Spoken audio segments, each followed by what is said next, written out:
Good afternoon, everyone. In accordance with Section 45 and 53 of the Planning Act 1990 as amended, this meeting of the Committee of Adjustment of the City of Toronto is called to order. The Committee of Adjustment considers applications for variances from the provisions of the zoning that applies to property, permission to extend or alter lawful non-conforming uses, and consent to sever property to create new lots. At this time, I'd like to make an important land acknowledgement. We would like to begin this meeting with an acknowledgement that Indigenous communities have been part of this land and this area's history since time immemorial. We would like to acknowledge this land on which we reside and work with gratitude and respect. It is the traditional territory of many nations, including the Mississaugas of the Credit, the Anishinaabe, the Chippewa, the Haudenosaunee, and the Wendat peoples, and is now home to many diverse First Nations, Inuit, and Métis peoples. We also acknowledge that Toronto is covered by Treaty 13 with the Mississaugas of the Credit, and we are encouraged to reflect upon our commitments both collectively and individually in taking steps towards meaningful reconciliation with Indigenous communities. Committee of Adjustment public hearings are now conducted in a hybrid in-person and virtual format. Some applicants and participants will make their submissions in person, and others will participate virtually by electronic means through WebEx, which is an online digital platform. The meetings are also streamed on the Toronto City Planning YouTube channel, and anyone wishing to view the hearing may watch it on YouTube. Those who want to participate virtually and have registered in advance will be connecting with their computer, tablet, smartphone, or telephone and have the option of participating via video or audio only. All virtual participants will automatically be muted on entry. When your item is called upon, you will be unmuted by the moderator, one person at a time. We ask that you also mute your devices until you are called upon to speak. Please only use one device at a time, as use of additional devices can cause static noise which may interfere with the audio of this hearing. To further ensure audio clarity, we suggest that you do not use your computer phone function on your telephones. Those participating by video appearance will be temporarily upgraded to panelist when your item is being held. During this time, your camera will be enabled and you will only be visible during your 5 minutes allotted speaking time. All other times, your video will be disabled and you will be reinstated as an attendee. For both in-person and virtual participants, Committee of Adjustment staff will share presentations submitted in accordance with the written submission deadline. Those participating through WebEx are not allowed to use the share screen or other panelist controls during the video appearance. The Committee of Adjustment staff will remove you from the panelist role if you fail to respect this instruction. For all those who are waiting online, please ensure that you have called in with the phone number that you originally registered with. If you call in with a different number, you will not be able to speak on the item. My name is Nadini Sankar Peralta, and I will be chairing today's meeting. Joining us on the panel today are some very astute members: Member Nazila Atarodi West, Member Paul Kidd, Member Giuseppe Bartolo, and Member Ron Hunt. Hardworking city staff are also present, including the Deputy Secretary Treasurer, Simon Lamb, and those who work in front and behind the scenes. With us today in the room is Brendan Clapp and Irvin Bridgeraj, and behind the scenes we've got Sam Mozayani, Giovanna Rizzo, Jenny Kotas, Teresa Mbunwe, and of course we also have Patrick from IT who helps out quite a bit. Receiving a copy of the decision of the committee, people attending in today's in person today who want to receive a copy of the decision of the committee on an application must fill out a decision request card, and those participating virtually need to submit a written request for a decision by email. Please ensure that you include your name, address, and email address because the Committee of Adjustment and the Toronto Local Appeal Body, that is the TLAB, will be sending notifications and updates by email.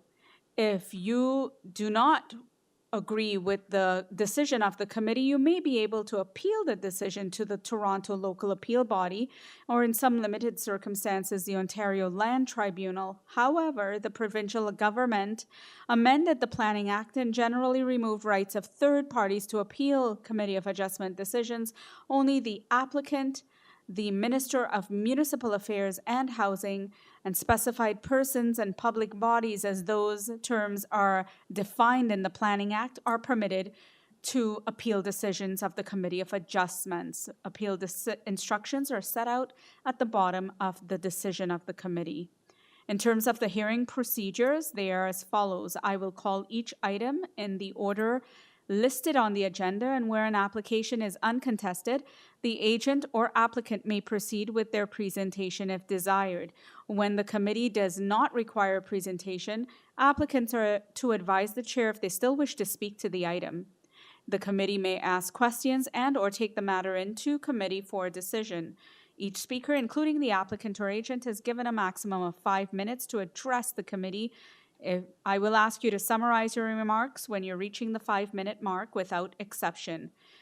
Any presentation or other materials you wish to submit to the committee must be emailed in advance of the hearing. Staff and committee members cannot accept materials at the hearing. When addressing the committee, please state your name and address clearly, and please remember to confine your remarks to the matters described in the application only.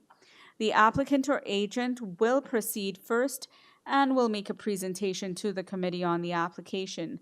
Please note that the committee may not entertain revisions to proposals at the hearing today.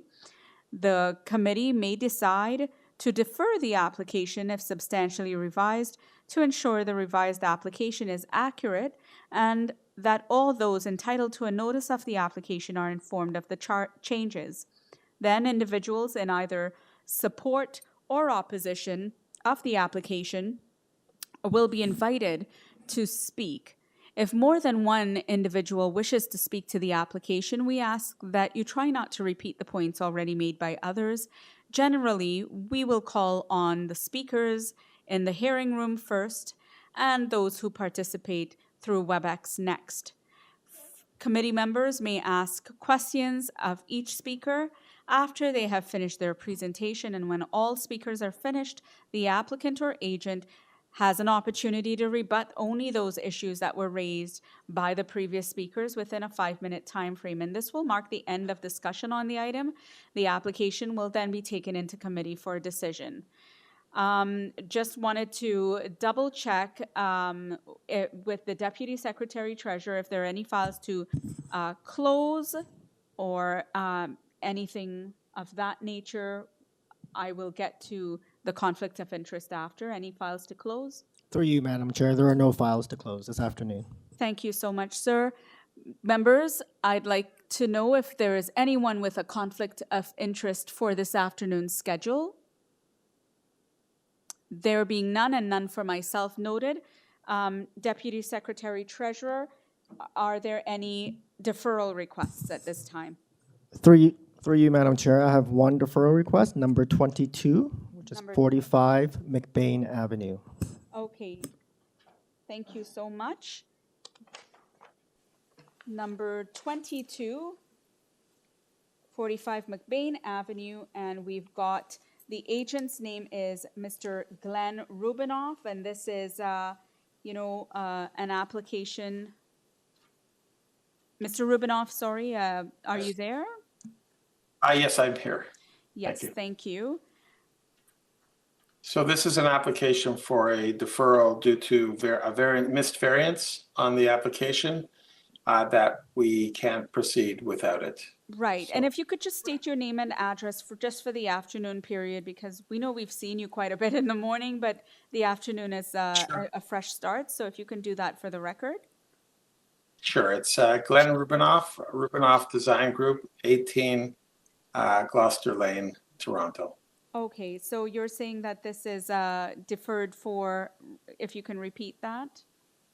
Yeah, there was a missed variance discovered after the notices were already sent. So we're asking for deferral to have the notices resent with the correct variances. Okay, that's good to note. And members, this would have had, there's no one anyway to speak to this application. It would have been 9 variances, but apparently there's more, and there were some transport conditions attached along with forestry. Can I get a motion on this deferral request? Member Atterodi. Yes, through you, Madam Chair, I would like to put forward a motion to defer this application so that the applicant can add the missing variance, sine die. Okay, motion from Member Atterodi to defer this request, seconded by Member Bartolo. All those in favor? And your request for a deferral has been approved, sine die. Thank you. Thank you. Are there any other requests? Through you, Madam Chair, that's all I have for now. Okay, thank you so much. Members, let's then get right away to looking at item number 16 on the application here, our list. 1 second. And number 16 is number 45 Hilltop Road. Members, number 45 Hilltop Road is an application proposal for a second floor addition to the existing detached dwelling. Please note that there's no one here to speak to this application. Can I get a J. Smith out? And if you can state your name and address for the records, please. Good afternoon, Madam Chair. Jay Smith, 2814 Hollington Crescent, agent for the application. Okay, thank you. Now I note that there's only one variance and there's absolutely no staff conditions and nothing else noted for this. Members, do you require a presentation on this? If not, Mr. Smith, is there anything you'd like to say to the applicants before we take it into, the members before we take it into committee for decision making? No, thank you, Madam Chair. All right, thank you. Members, one variance, nothing else. Can I get a motion? Motion from Member Hunt.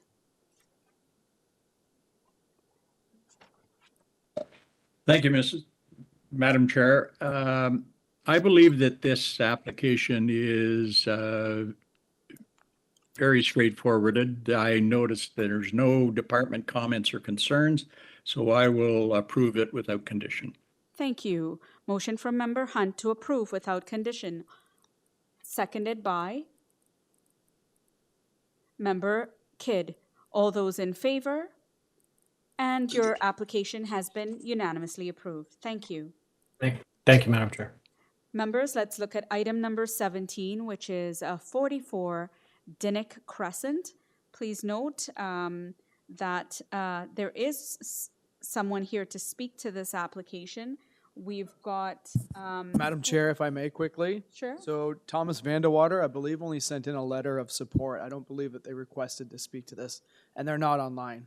Oh, thank you for clarifying that. So there's no one to speak to this application. Members, please note that there's 4 variances. Forestry applies. There is another letter of opposition, but clearly there's also a letter of support on file. And then there is a staff report of August 3rd, where they've asked for modification of variance number 1 and 1 small condition attached. Let's bring out the agent, Stephen Lindy. If you can state your name and address for the record, please.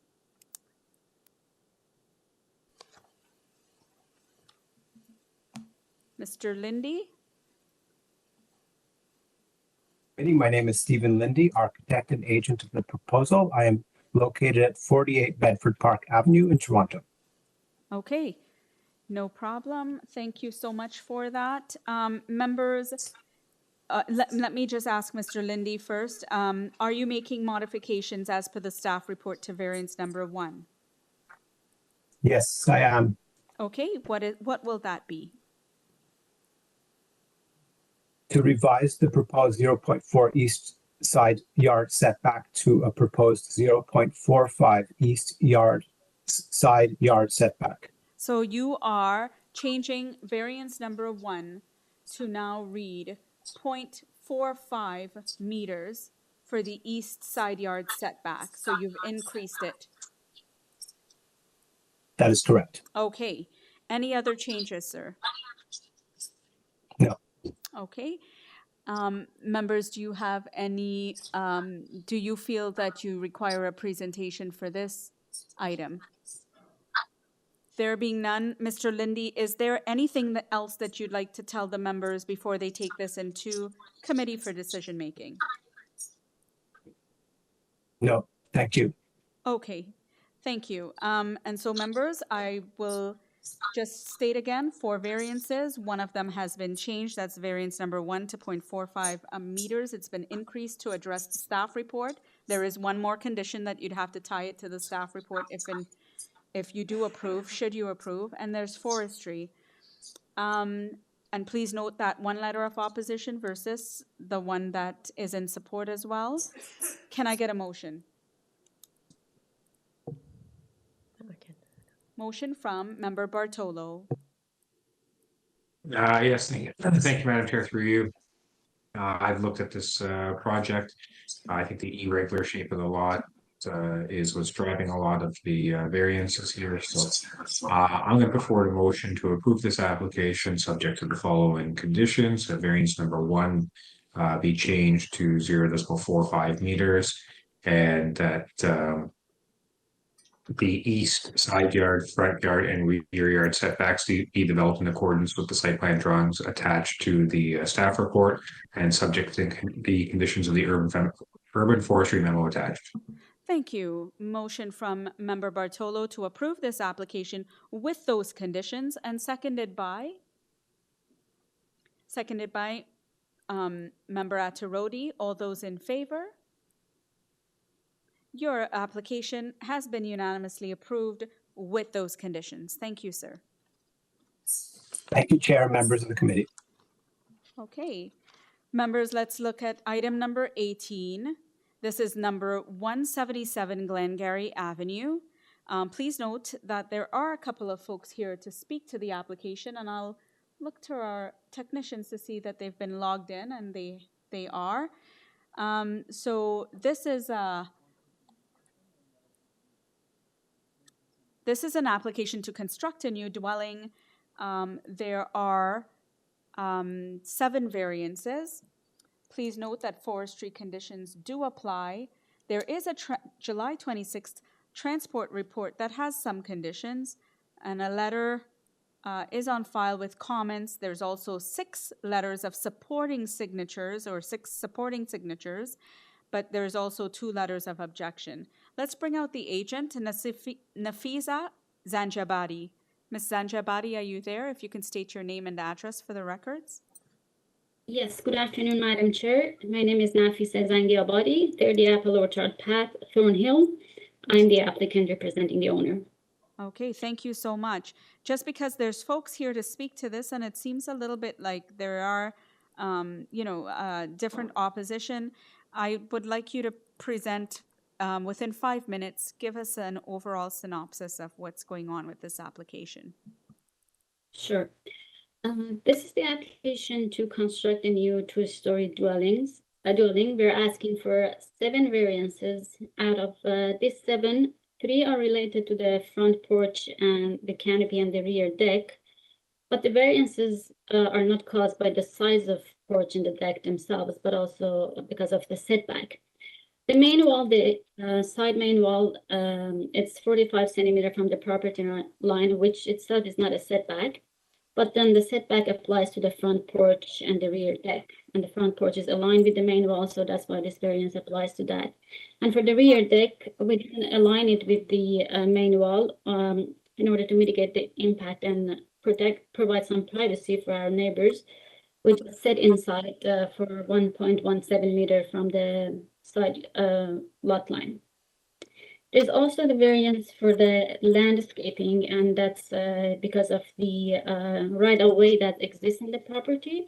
that part of right of way, it's calculated as a driveway, so that's why it changes the calculation. The driveway size and the porch size are within the bylaw, so the only reason that this variance for landscaping is triggered is just the right of way. And there's also the variance for the gross floor area, even though it's more than what is permitted. As you can see, there's no variances for the length, depth, any setback of any kind, neither on both sides or rear or front, and no height variance. So the number doesn't impact the massing. And the last one is the variance for the roof eaves. It's the same scenario. It's because on the side that is closer to the property line, which again, I insist, I can clear that it's not a variance itself, the wall, but we needed at least a foot for the eaves projection to provide enough space for the drainage and piping and stuff. And it's 15 centimeter from the property line. Staff has reviewed the drawings. They had no concern. We have talked to our immediate neighbors. Any questions, we can answer those. So I believe this variance is, as I said, they don't have any effect in the massing. They're just minor, and most of them are caused because of the location of the side main wall, which itself is not a variance. And I'm happy to hear if any neighbors have any questions or concerns. Okay, thank you so much for that. Members, do you have any questions of Ms. Zanjabadi? There being none, let's go to the first person listed here, and that's a Garming Lay, and he's in person with us. So if you could state your name and address for the record, please. Hi, my name is Garming Lai. My address is 179 Glengarry Avenue. Thanks for letting me speak today. So I've sent in a written letter of my concerns, but also you mentioned that there's 6 letters of support, but I think my wife sent something in with signatures, with 6 signatures of. It was signatures I meant. Yeah, sorry, but those aren't in support of it. They're opposing it. Oh, they were opposition? Yes. And I will clarify that, but please go ahead. Yeah, so I think the concerns that we had in the letter was that, you know, there's 7 variances and we feel that they're not minor, and that the combination of all of them makes it a more larger issue. I guess for me, the floor space index being 0.84% of the lot size is larger than what we would expect. And another thing that they didn't include in the proposal is there's nothing to address the shared the garage at the back. So I don't know if you're able to pull up what I sent in, but yeah. So, you know, we have, if you scroll down, it's a shared garage, that structure, and it just says that they want to demolish it, but there's no details on what's going to be happening afterwards. So there's a shared wall there. So they haven't provided any details about what's going to happen there, including what's going to happen to the roof, how are they going to make it structurally sound. If they are to demolish half of it, they would probably have to put a wall there and build a new foundation so that the garage that's on our side, which we use, will still be usable still. And there's other concerns that I wrote in my letter, which is that for the construction of the building, I still need to have access to that garage during the project. And they haven't addressed that at all. I know that, you know, it might be out of commission for a certain period of time, but for my job, I need to have access to it. So I would like to have maybe in writing somehow, you know, how long it would be, and if it exceeds that time, what things would happen. Okay. Anything else that you'd say? So, well, We'll have them address that, and just to confirm for you, you were right. It's 6 letters, 6 signatures of opposition. I just saw that they support the above, and I interpreted it as a support. So you are correct. They are letters of opposition. Yeah. Okay, go ahead. Yeah. So So that's all I'll be able to say Okay. is now, right? All right, no Okay. problem. Members, do you have any questions of Mr. Lai at this time? Okay, there being none, we'll get the other person who needs to speak on this before the agent returns and addresses just your a quick concerns question. and everyone else's. So, Madam Chair, Yes? just a quick question. Yeah, sure. Go ahead. So, regarding the shed that you're referring to, does it have a separate walls? Because I was looking at the property line, and yes, you have a shed that half of it is in your property and half of it is in the subjected property. Yeah. So, is the shed at your part have a separate wall, or is it just one? It's just Structure. it's a semi-detached structure, and there's a wall in the middle that separates the sides for parking a car on both sides. Okay, thank you very much. Thanks. And I think there's two people who want to speak virtually. Yeah, absolutely. We're Okay. getting to them now. Okay. All right, thank you so much. Okay, if no other questions, let's move on to the next speaker, and that's Vive Sauler. If I'm saying it correct, Vive Sauler.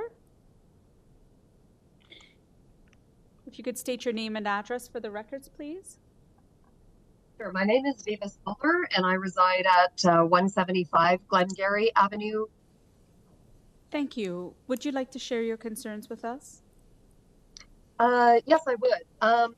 I did submit a letter in writing outlining my concerns. I guess the first one is with respect to the first variance, in that they want to change it to 0.46 meters. Now, the space between my house and the existing structure is, I'm assuming I haven't gone out to measure it. It would at least be 0.9 meters.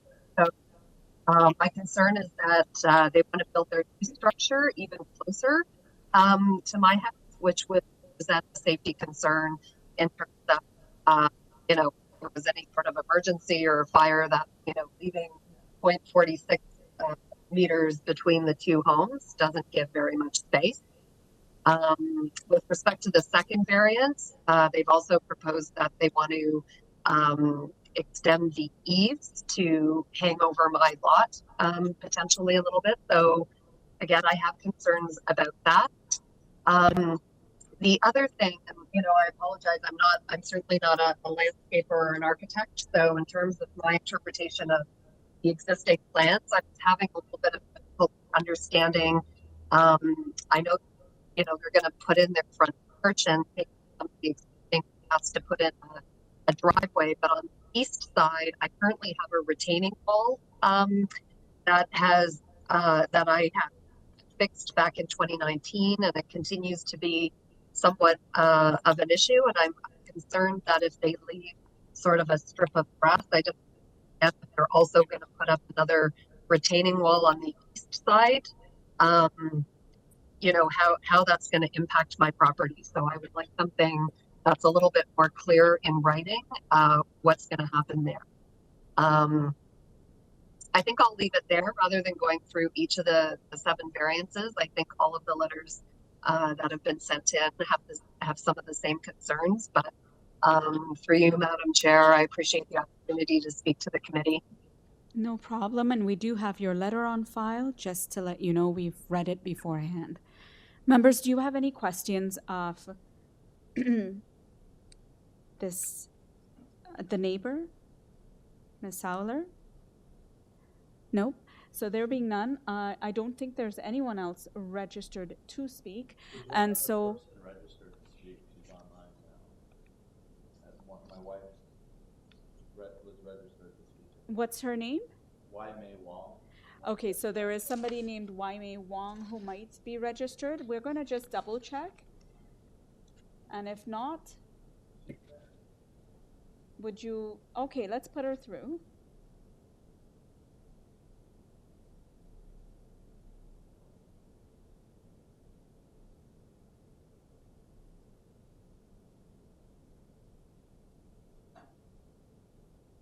Hello? Hi there, Oh, you've been unmuted. hi If you there. could state your name Hi, and good afternoon, address Madam for the Chair. record. My name is May Wong. I live at 179 Glengarry Avenue.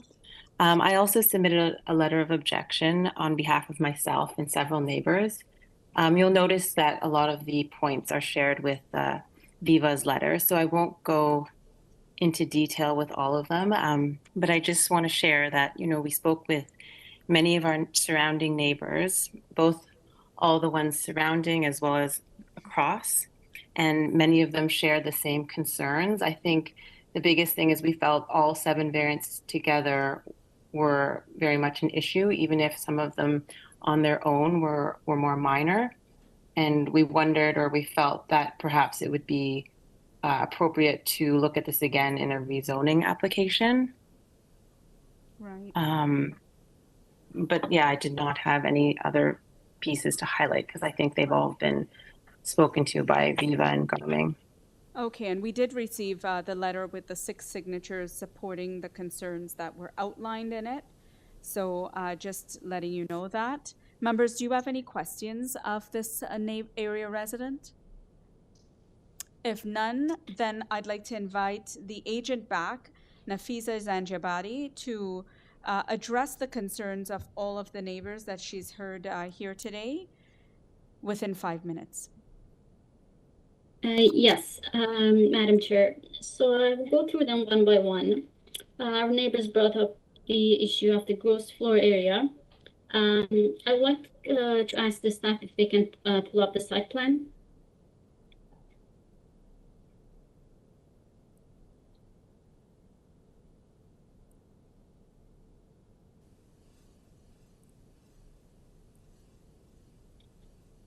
So if you can see on this site plan, as I mentioned before, the gross floor area does not have any impact on the massing of the house. As you can see, our length is actually shorter than from the 2 other neighbors. It's shorter than other one, and then it's shorter than one of them, and then it's also aligned with the other one.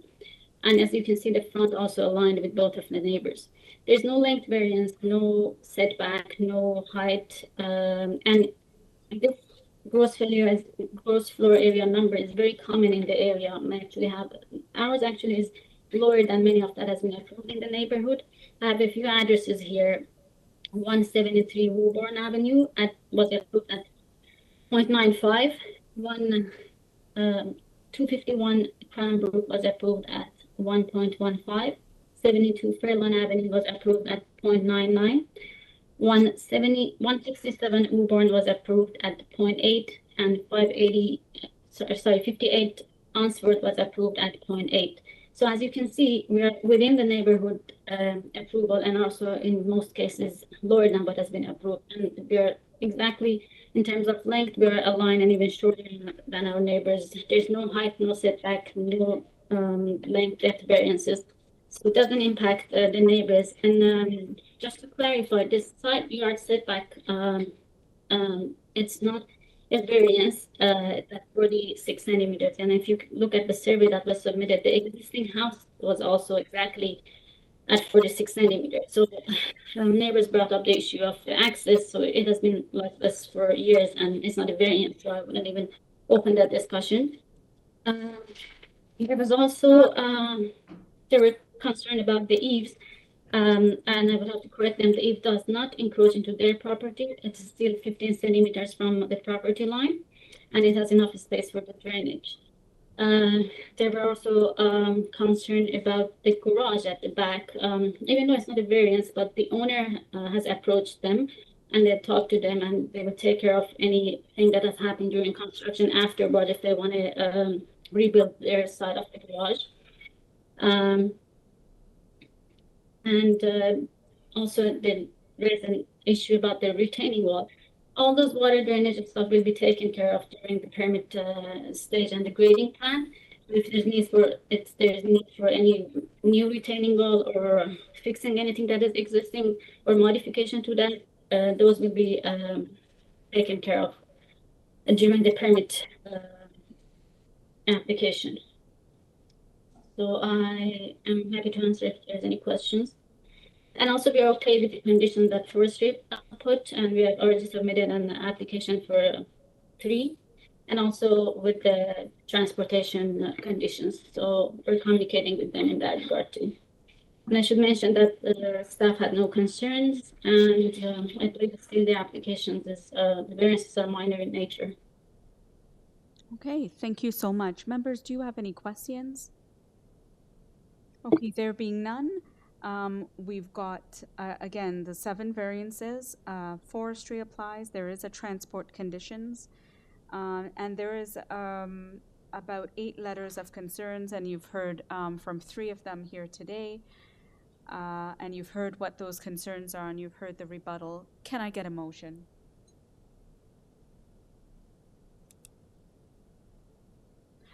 Member Kidd. Thank you, Madam Chair. Having listened to the speakers here today, in the end, I feel like this is an application that does fit in well with the existing neighborhood. I'm going to put forward a motion to accept the application, subject to forestry condition, and also subject to the conditions set out in the Transportation Services report dated July 26, 2023. Okay, thank you. Motion from Member Kidd to support this application or approve this application with those conditions, seconded by Member Bartolo. All those in favor? Okay, this application has been unanimously approved with those conditions. Thank you so much. Thank you. Thank you. Okay, moving along, we've got item number 19, and that's 297 JOICEY Boulevard. This 297 JOICEY Boulevard, everyone, is to construct a new single-family dwelling. Please note that there are 4 variances noted, as well as forestry, and there's no one to speak to this application. I'd like to invite Ida Evangelista to state your name and address, please. Good afternoon, Madam Chair. Ida Evangelista, 53 Bentworth Avenue, Toronto. And good afternoon to the members today. Okay, thank you. Members, as you can see, for variances, forestry is the only staff report that's on here. No one to speak to this. Do you require a presentation? Yes? Okay, Member Attarodi requires a presentation. Go ahead, Ms. Evangelista. Sorry, Madam Chair. I need some explanation regarding variance number 1, which is a lot coverage of 34.4%, and also variance number 4. Okay, so if you can provide updates about that specifically. Thank you.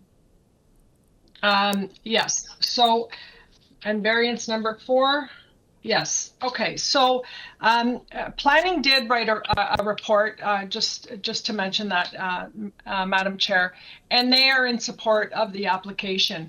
The coverage is the house, the front porch, the stairs, and the rear portion at the back. However, even though we do have a coverage of 34.4%, we do comply with the front yard setbacks and the rear yard setbacks. Also, we do comply with our side yard setbacks. In regards to variance number 4, there is now the new definition of the basement that has been introduced. And in this particular situation, there is an area underneath the garage. If you look at my submission, I did outline all the variances, and you'll see that underneath the garage there is an area that through the definition of the zoning examiner, he's calling that as floor 1 because of how and where it's located closest to. So that is why, and it's just strictly for that area there underneath the garage that dictates and why this is being called a 3-story. But as we can see, and as you can see from the front elevation, it is clearly a 2-story. And optically from the street, if you are looking at this house, it does, define itself as a 2-story home. So for this, together with, with planning, we work together to perfect this application. And with with respect, in closing, I submit that this proposal is compatible with the prevailing character of the neighborhood, and I hope that answered your questions. So, quick question. Did Miss Evangelista mention that the staff had a report? Because I didn't get any report in my package.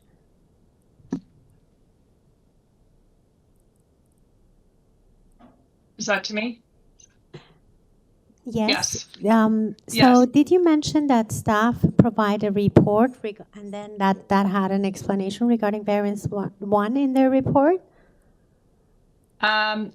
Their staff report dated July 27th. Their recommendations were that staff recommend any approval to include the condition to be provided and developed substantially in accordance with the elevation drawings submitted to committee and attached as attachments 1 and 2. So would it be possible? Thank you very much. Would it be possible that we have the staff report on the screen? It's being pulled up. Thank you. Yeah, and 1 and 2, attachment 1 is the front elevation, and attachment 2 is the east elevation. Thank you. Thank you. While we're getting that pulled up, if there's any other questions, feel free. Please take a look at this and let me know if there's any other questions.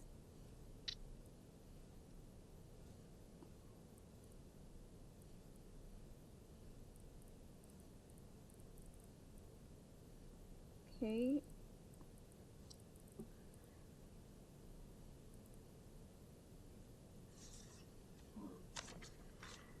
Okay, as we've had a chance to look at that, please note, members, again, for variances, just forestry. You've seen what this has indicated. And Madam Chair, Yes. to add, we are in agreement with forestry conditions. Okay. And we have no opposition on this matter. All right, that's good to note. Members, can I get a motion?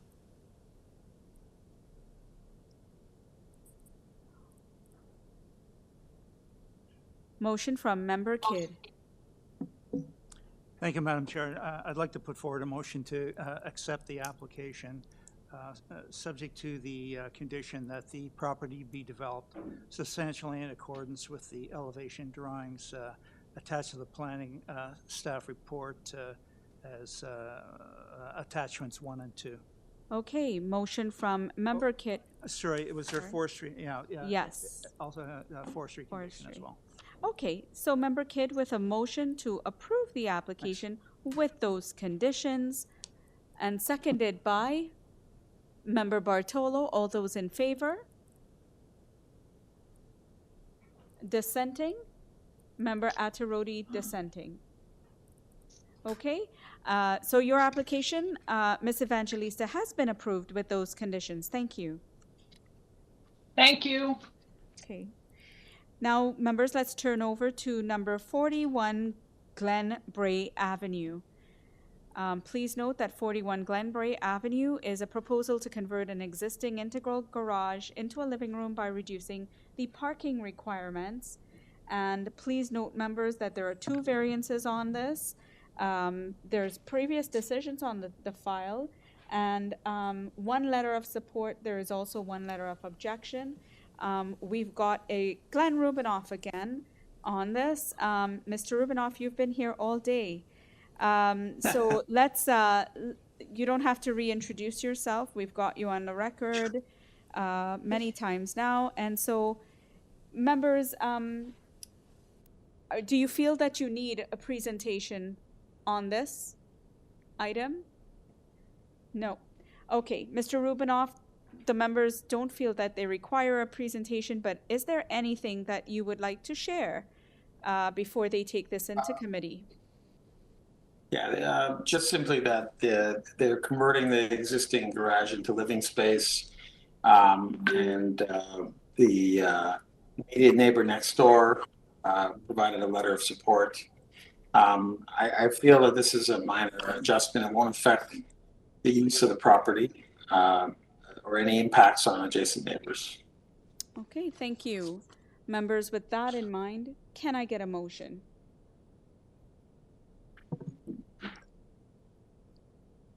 Member Atterodi. Yes, through you, Madam Chair, I would like to put forward a motion to approve this application with no condition. Okay, motion from Member Atterodi to approve this application without condition, seconded by, is that Member Bartolo? Yes, and all those in favor? Yep, so we are all in favor of this application. It has been unanimously approved. Thank you. Mr. Thank you. Rubinoff, you seem to have one more item. Is that the last one is for Loganberry Crescent?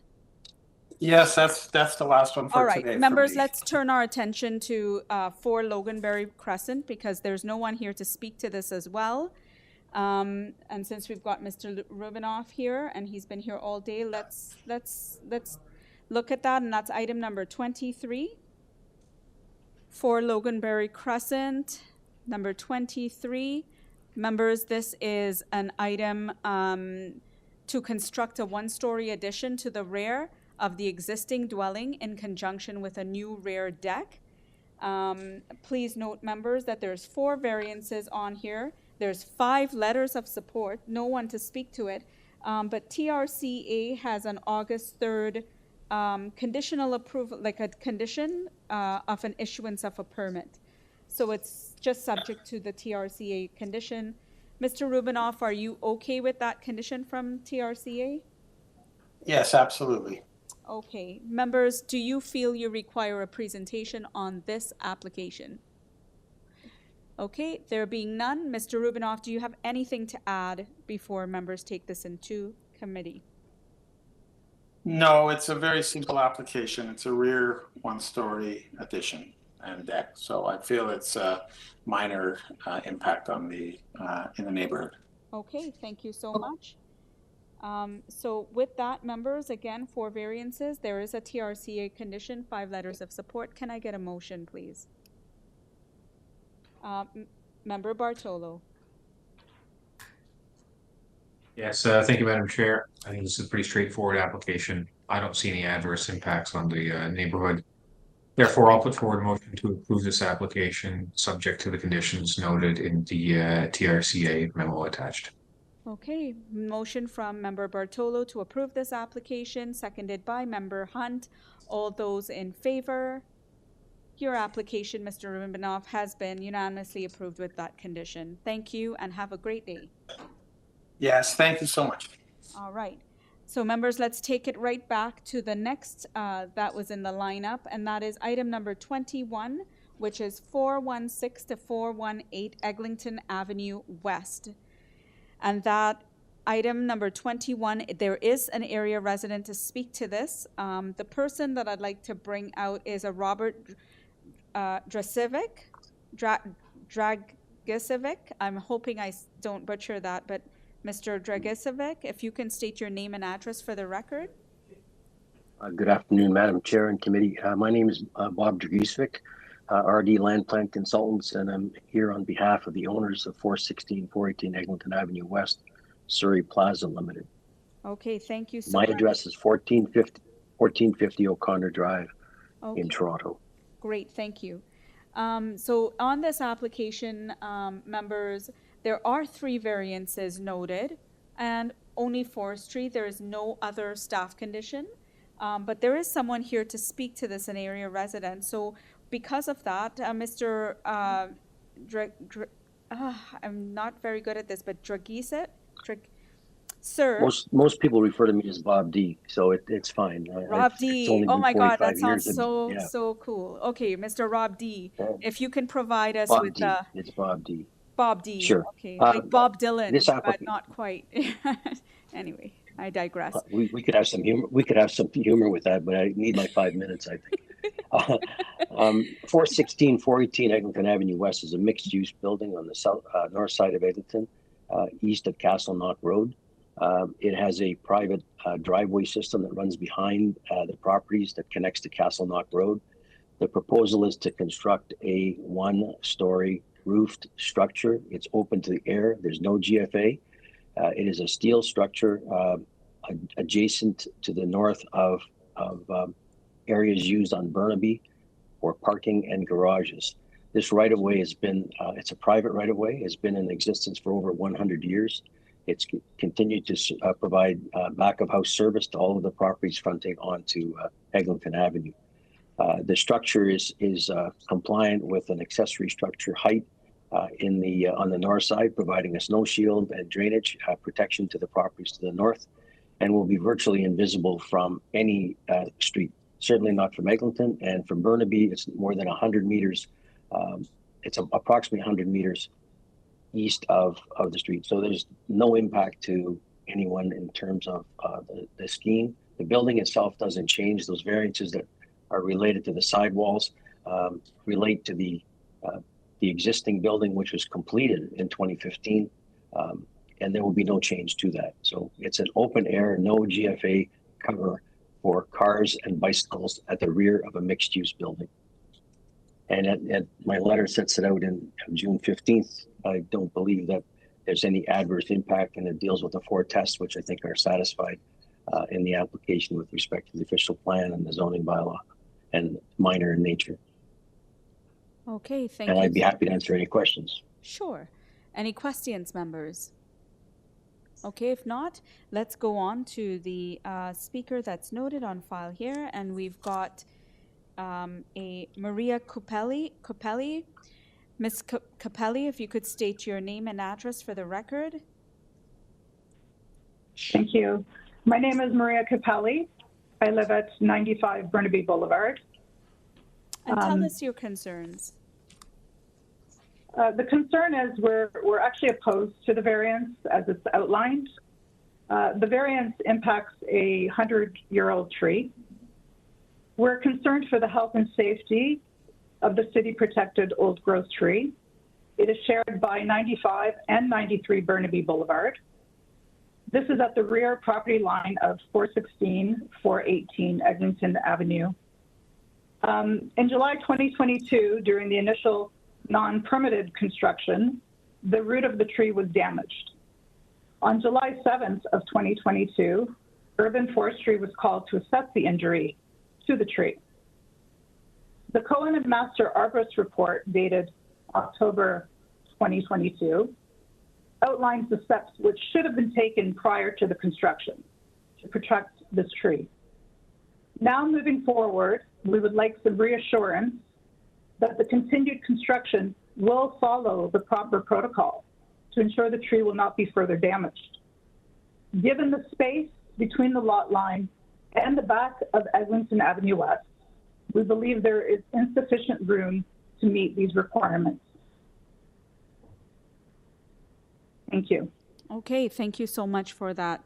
Members, do you have any questions?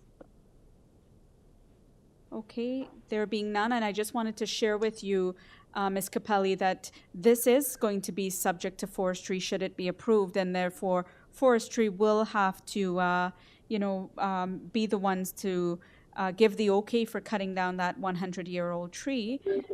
So if you're worried about that, it will be subject to forestry. They'll have to get that approval first if needed. Okay?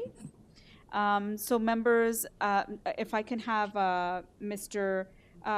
Bob D come back out, and you've heard some of the concerns of Ms. Capelli. If there's anything that you'd like to say in response to that. Firstly, I'd like to say that we have acknowledged the tree. An application has been made to the city. That application is pending final conclusion of the approval, hopefully, of this variance application. Approximately 1 month ago, a very large limb was removed from that tree by order of the City of Toronto to the owners of the property on Burnaby. This is a very large tree, and there's no doubt. The arborist report indicates it to be in very poor condition. And there will, at some point in time, be a reckoning, but the construction that's now proposed will be subject to the permit, and the condition of that tree is not going to be affected by this construction. It will be by whatever else has to be done to protect that tree, if it's going to survive, quite frankly. And in the letter, it indicated that this structure that's proposed is intended to provide weather protection. It's also to provide protection from the tree, which has been dropping bark, branches, and the like on that area at the rear of the building, which, you know, the owner is quite concerned about. I mean, you know, as indicated, he has an electric vehicle that will be parked in that area, and I don't think he's looking to have it damaged. So, but we have the application in, and we have been advised by forestry that their release of their permit is pending the result of the committee. So it asked the committee to keep that under consideration. It's really only posts along the wall. There is no wall construction or anything else, and any construction that is related to the completion of this will occur with ladders, no heavy equipment. It's just lifting metal roof panels onto a steel frame. Okay, thank you for that explanation. I mean, we wouldn't want to damage a tree that's been around for 100+ years. As we all know, they communicate under the ground and they are, you know, very important. Mm-hmm. So I really do believe that you'll do the best you can, and if it means just cutting limbs or things like that to protect the car, then, you know, we should do what we can to protect the tree. But it will be subject to forestry as well. So that being said, members, do you have any questions? There being none, can I get a motion on this application? Okay, Member Bartolo. Yeah, thank you, Madam Chair. Through you, in reviewing this application and understanding the area, I don't really see any negative impact on the local area. I understand the concern about the trees, but as you mentioned several times, the forestry department will make their own assessment and take care of that. Therefore, I will put forward a motion to approve this application, subject to the conditions of the urban forestry memo attached. Thank you. Motion from Member Bartolo to approve with that condition of forestry, seconded by Member Hunt. All those in favor? This application has been unanimously approved with those conditions. Members, thank you, Mr. Bob D. Members, you're welcome. Let's move on to item number, we know that item number 22 has been deferred, so let's move up to item number 24, which is 11 WINLOCK Park.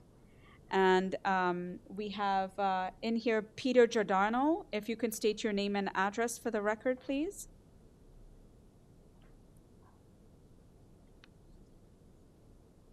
You've been unmuted, Mr. Giordano, if you can proceed. Yes, hi. Sorry, I missed a little bit of what you said there. Yes. Madam Chair, members of the committee, Peter Giordano, David Small Designs, 1405 Cornwall Road in Oakville. We're the authorized agents and designers. Thank you. I note, committee members, there's 8 variances. Forestry applies. There is an August 1st staff report asking that variances number 2 and 3 be modified, plus an additional condition. Mr. Giordano, are you making revisions here today in light of the staff report? Madam Chair, yes, we are. It's already been notified, so what you have on file should indicate the revisions that we made. We passed that off to the planner and we submitted it online. You should have it online. Can you state what those revisions are, please? Can you re-record it? Yeah, in the record? Yeah, absolutely. So variance number 2, permitted maximum height of building or structure, 10 meters. Proposed building height, 11.38. We've modified that to 10.97. As indicated on the screen. And then for item number 3, we've changed the first item. 70% of the width of the wall is 7.5 meters. That doesn't change. The item below that, proposed height of the west side wall, exterior side wall, 9.14 is 8.76. And then the east side wall height changes from 6.97 to 7.92. Okay, committee members, are you getting all of that? Just double checking that you are seeing what is being noted for variances number 2 and 3 on your screen. It's also in our package. So I won't repeat. but we have our Deputy Secretary Treasurer just having a look to make sure. And Member Bartolo with a question, go ahead. No, all good. I found the information.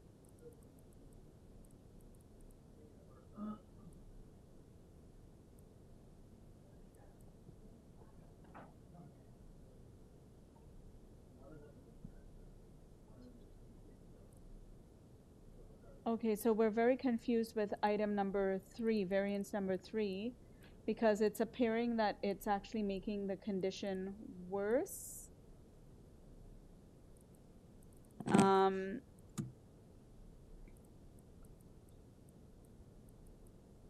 Sorry, Member Bartolo,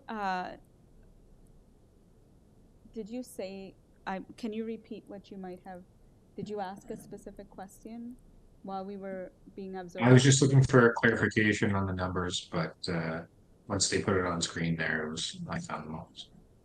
Are you also confused by variance number 3? Number 2, sorry. 2 and 3. Well, number 3 is the one that has the concerns. Well, it appears that one side has gone down and the other side has gone up, just numerically. So maybe the applicant can just shed a little bit of light on the rationale behind that. Okay, so why don't you provide us, sir, with a presentation, because there's someone here to speak to this application, and perhaps walk us through a little bit about the changes, especially variance number 3. Absolutely, Madam Chair. Can I have my presentation that I submitted? Can I have the moderator put that on the screen, please? Yes, the moderator will put perfect. that on screen. Go ahead. Terrific, thank you. And if you could advance to slide number 4, please.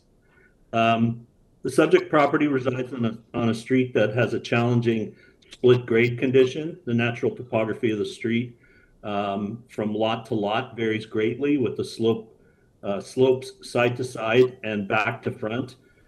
Grade in the rear, typically close to half a meter or half a story or higher in grade. So there's a grade change that fundamentally results in the need for all of the variance items for application. I'll note that our design footprint for application is as of right, conforms to all of the yard setbacks, and that includes coverage and FSI. The challenging nature of the grade condition creates a number of variance items resulting from the very low established grade starting point for the measuring height.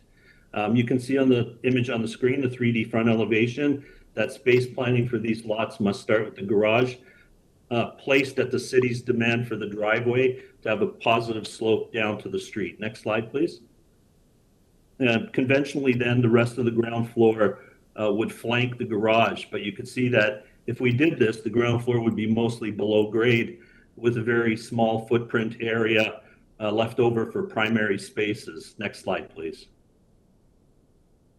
The rear elevation on slide 6 shows that also shows that we've got grade and roof line adjustments that have been dropped, reducing the impact of height on adjacent properties. Next slide, please. And here you can also see that we've got massing articulation with dropped soffits. And next slide, please. So the ground floor becomes apparently appropriately located above the garage or split side to side.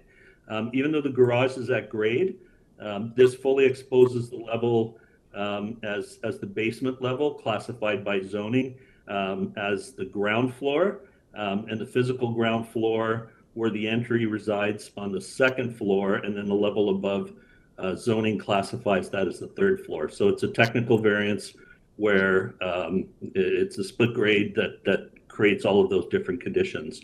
We've created the planner had asked us to create a streetscape to show them how the house would fit with adjacent properties, and you'll see on that a lot of the properties on the street have a drop garage, which then defines where the basement level is, and it forces the ground floor a level higher. And you'll see I've got slides further on in my presentation that will show you how that's a common theme on this street.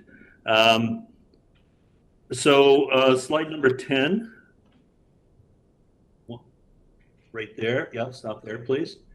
So here are the adjacent neighbors, the number 5, 10, 12, 14, 16, 9, 3, and 1, and 4. They're showing you all of the adjacent neighbors and how they've dealt with that. You'll see that a couple of them have dealt with raising the ground floor and raising the entry.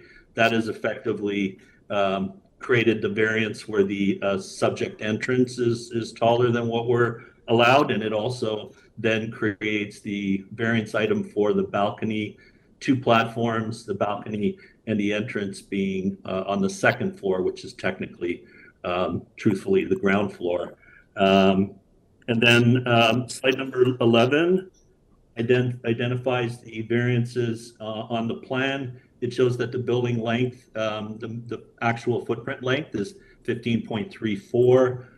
It's the addition of the rear covered porch that extends it to the required variance item for 19 meters. We had consultation with the planner. We made adjustments to the building height as the items had specified. So we reduced it from 11.38 to 10.97.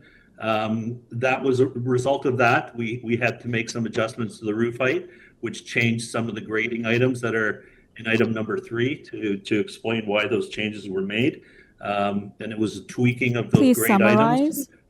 Yeah, absolutely. So planning, forestry, and transportation have not expressed any concerns with our application, although we do accept the conditions set out by forestry. With that said, we support the conclusion that the variances are minor in nature and appropriate for the property, passing the 4 tests of section 45.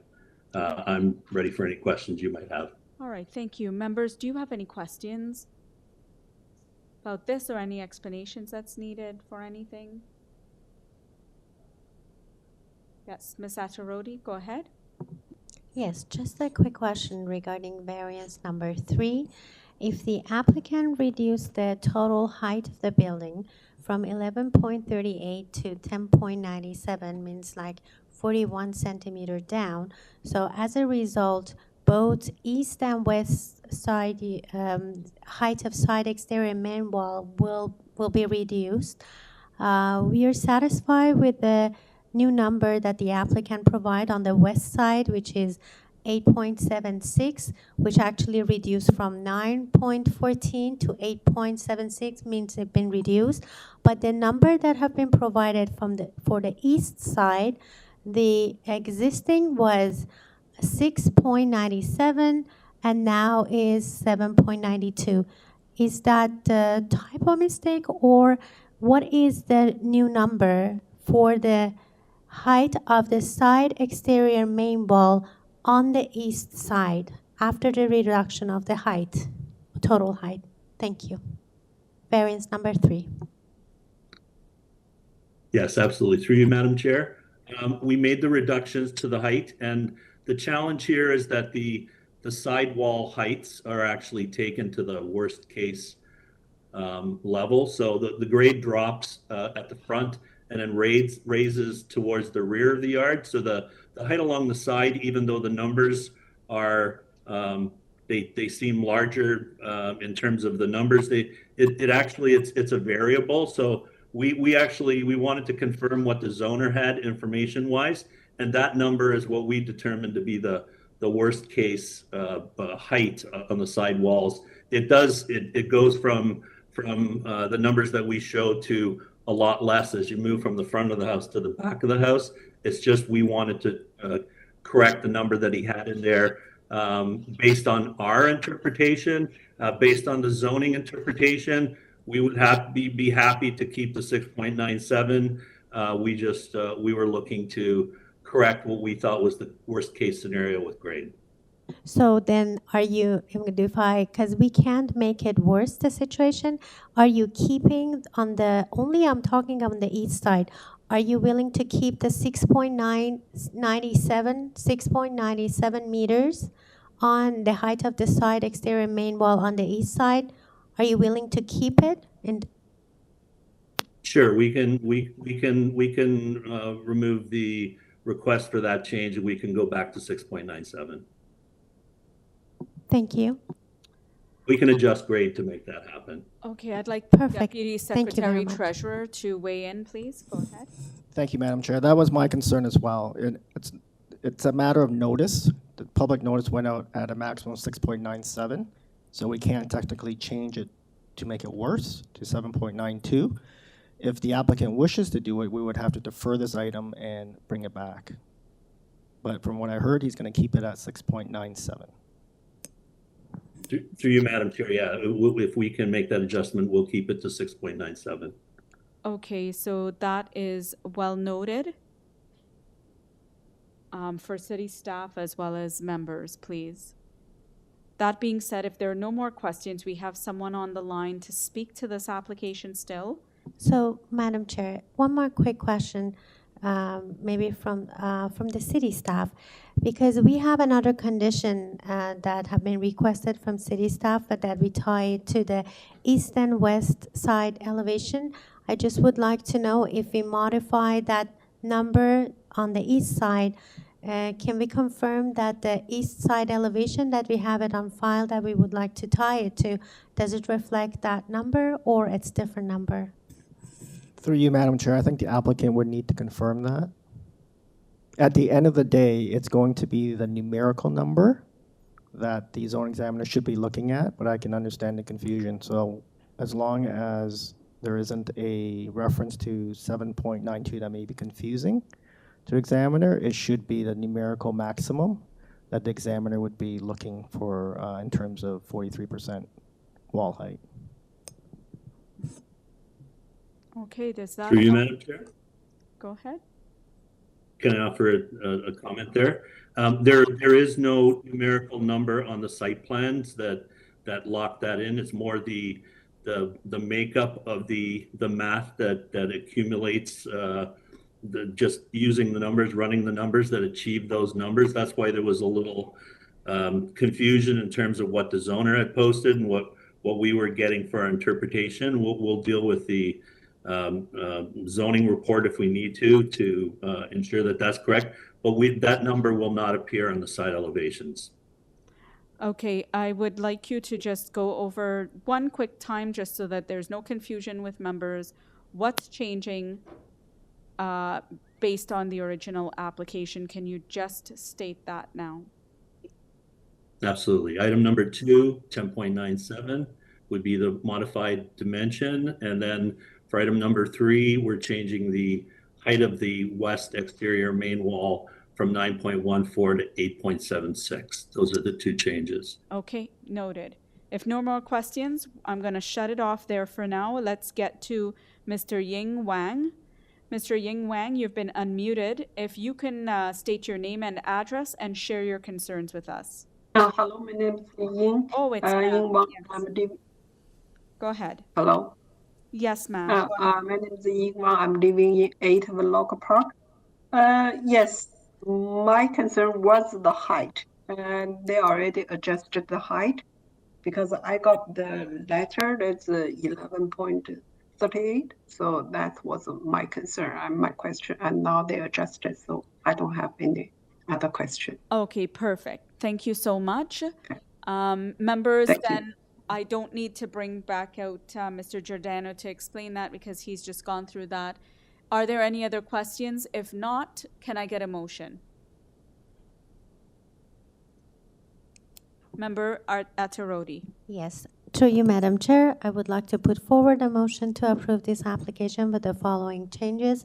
Modified variance number 2, the building height is now 10.97 meter. Modified variance number 3, the height of the side exterior main wall from 9.14 meter is now changed to 8.76 meter on the west side. So we don't change anything on the east side. And I also would like to add the following condition, that the proposal be constructed in accordance with the west and east side elevation drawing attachment to the report, attachment number 1 and 2. The report is dated August 10th and subjected to urban forestry. Okay, thank you so much, Member Attarodi. With a motion to approve the application with those changes that she has stated, can I get someone to second that? Seconded by Member Hunt. All those in favor? Your application has been unanimously approved, sir, with those conditions. Thank you. Thank you, everyone. Okay, members, let's turn our attention to item number 25, which is 36 Silverton Avenue. 36 Silverton Avenue is a proposal to construct a new two-story dwelling with a portico and a rear covered deck and rear uncovered deck. Please note, members, there is someone to speak to this application.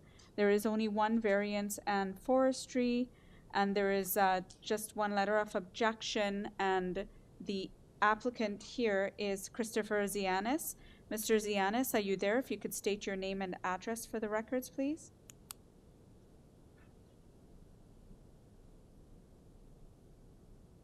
You've been unmuted, Mr. Zianis. If you can state your name.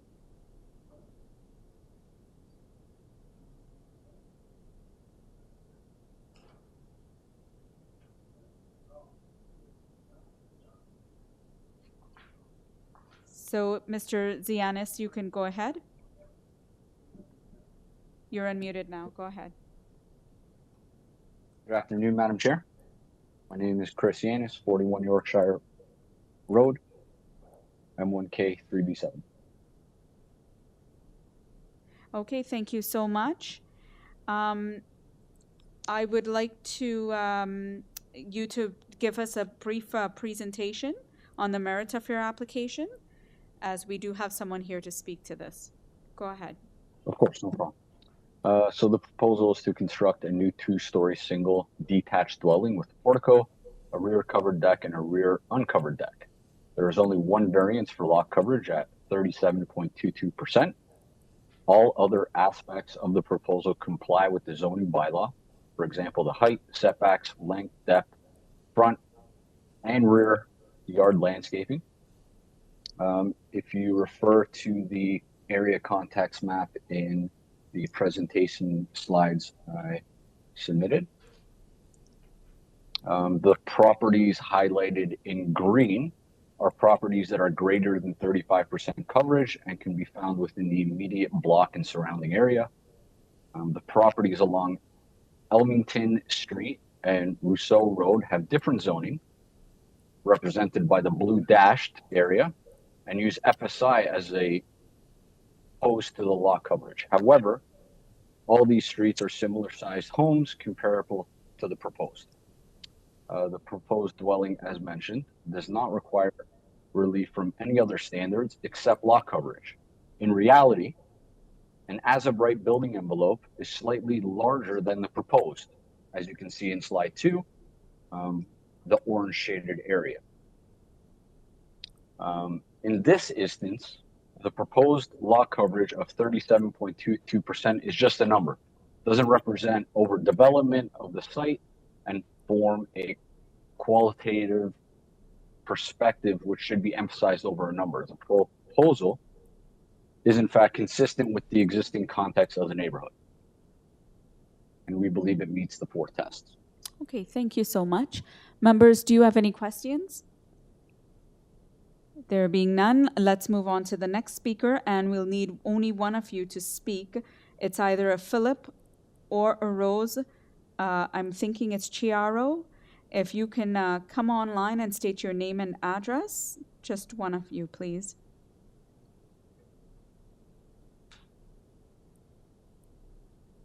You've been unmuted.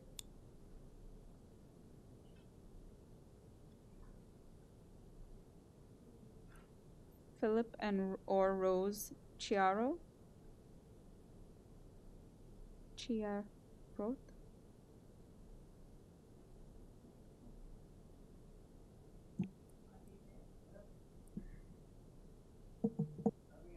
Okay, Philip or Rose Chiaro.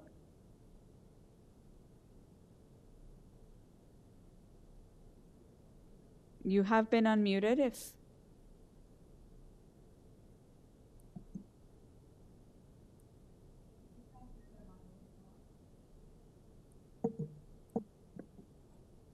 can you hear us? Okay, so clearly there's no way I'm hesitant to move on.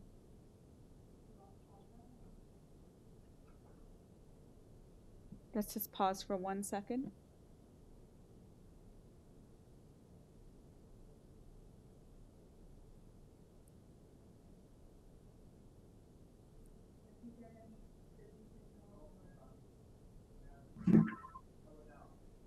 Hello, Philip or Rose Chero, are you Yes, there? can you hear Okay, me? yes, I can hear you now. Go ahead. If you can state your name and address and share your concerns, please. Hi, sorry, it's Rose Sherrod calling. Sherrod. We live at 34 Silverton Avenue. You're coming in very faint and there's an echo. Please turn off all other devices. Speak only using one. We've done that, thank you. Okay, go ahead. I wanted to address the committee with regards to our concern. We have lived at 34 Silverton for the last 25 years. We have a patio and a pool in our backyard, and we use it daily from spring to fall, and truly enjoy the trees and the backyard. We have reviewed the proposed plan and requested variance exceeding the 30% required by your committee, and have many concerns with the 37.22% that they are asking for, as it represents over 24% increase in the coverage permitted. If you see the attachment of our letter as well as photos, you will see that the structure now will consist of a 43 feet by 32 feet high wall structure in our backyard, and demonstrated by that yellow giant building, which will be impacting our view of our backyard. We are also concerned with the extent of the building extending past into our yard, as well as the 2 windows and balcony that will be looking onto our backyard, as well as our pool area. The other concern we have is for our trees. Those trees are over 60 years old, the 2 pines, as well as our 3 oak trees that are actually not on any of the drawings. And we are concerned with the damage to those trees. And obviously the damage would not occur right away, but it would be post the construction of the house. And therefore the cost to remove the trees as well as replace them is a huge concern for us. As well, the proposed covered deck is in fact a structure with a foundation of brick and mortar, a roof, as well as side pillars that will extend in between the 2 trees there, as you could see noted. Those are our concerns with regards to the building. All right, thank you so much for that. Members, do you have any questions? Okay, there being none, I'll call the agent back out. Mrs. Yanis, if you would like to share a rebuttal to what the neighbors have said. Yes, of course. So as I mentioned, we're not asking for any other relief from any other bylaws with regards to the length or depth, the overall height of the building, the overall height of the main walls. I understand their concerns of looking at a wall, but you know, regardless of the coverage, there would be a 2-story wall permitted anyways. With regards to their concerns for the covered deck and the balcony, again, those are all as of right. We're not asking for variances for either of those. And with regards to the trees, there's no intention to remove the trees. We are putting in an application with urban forestry to injure the trees, and we will do whatever they need us to do to ensure that the trees are well protected. Okay, thank you. Members, do you have any questions?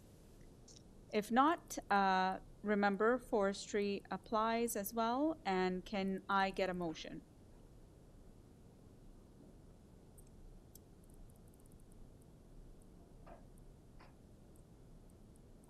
Member Kidd.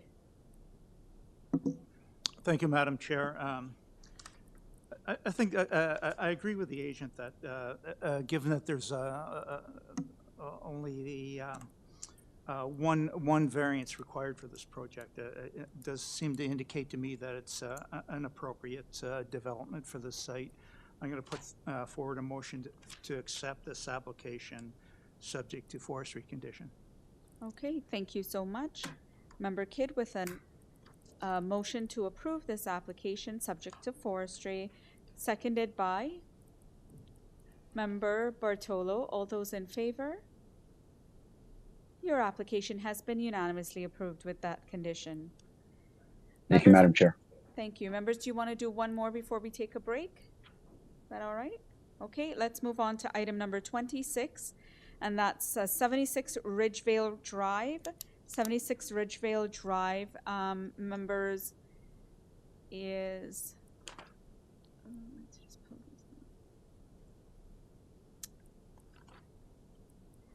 to a proposal to construct a new 2-story single-family dwelling with front porch, rear balcony, walkout, and deck. Please note, members, that there are 5 variances noted for this forestry conditions. And, you know, this had been deferred in the past and, you know, to work things out with planning and go through discussing with the neighbor. So let's see what the agent has to say. Jonathan Weisel, are you there? If you could state your name and address. Yes, good afternoon, Madam Chair and members of the committee. Jonathan Weisel, I'm the architect and agent. 36 Janesville Road, Thornhill. Thank you, Mr. Weisel. If you can just provide us with a brief presentation on, you know, the merits of your application, what's gone on. We do have one person to speak to it, and we'd just like to hear what's happened. Okay, thank you, Madam Chair. As you mentioned, we originally were to be before the committee May the 25th. Planning was objecting to the 3-story variance. We asked for a deferral at that time. And then I have worked with the zoning examiner and the planning department to reduce, to get rid of 3 variances. We lowered the front exterior porch and lowered the foyer to eliminate a variance. And we redesigned the house inside to reduce it to 2 stories instead of 3 stories. And the planning department now has withdrawn their objection to the application. Before the original hearing, I hand-delivered copies of the plans and a covering letter to each of the immediate neighbors. None of them got back to me with any concerns or objections, so I don't know who was here to speak, but no one had really reached out to me and asked for any concerns. I summarized everything in that letter that you now have on the screen, and I also attached a chart that shows some of the other variances that have been in the neighborhood, which you have there. So I will wait for the other person to speak, and then I'll answer any questions that the committee has. Thank you.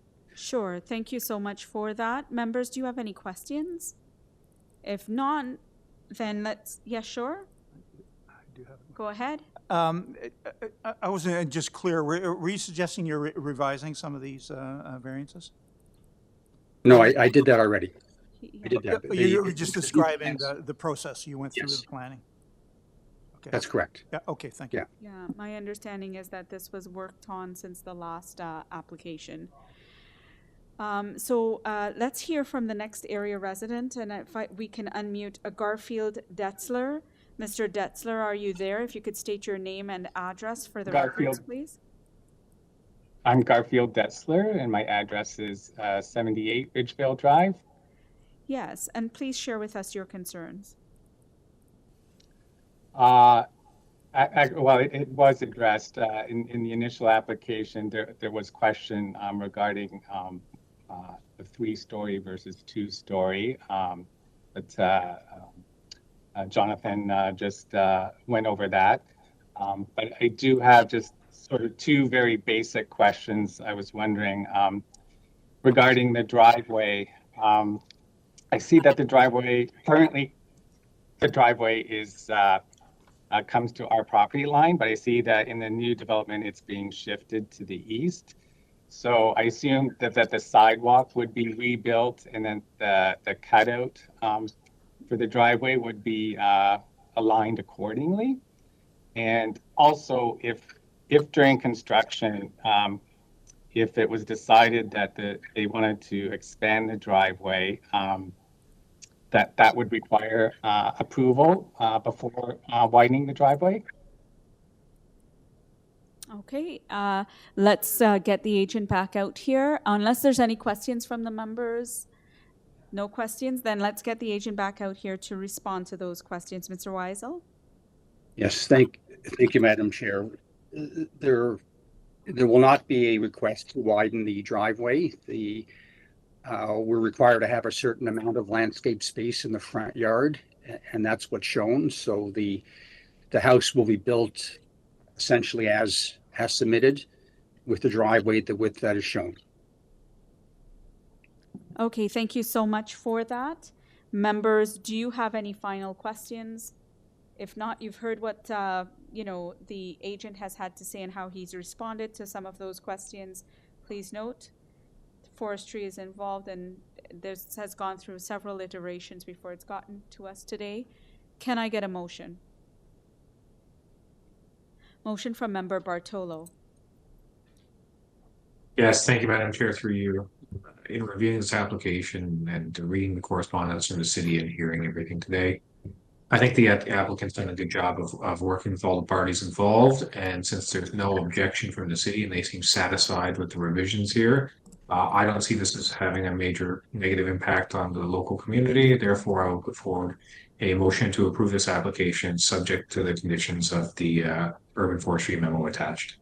Member Bartolo with a motion to approve this application subject to forestry, seconded by Member Atarodi. All those in favor? And your application has been unanimously approved. Thank you. Yes, thank you, Madam Chair and the committee. Thank you. You're welcome. Members, let's come back after a 10-minute break at 4:03. See you then. Thank you.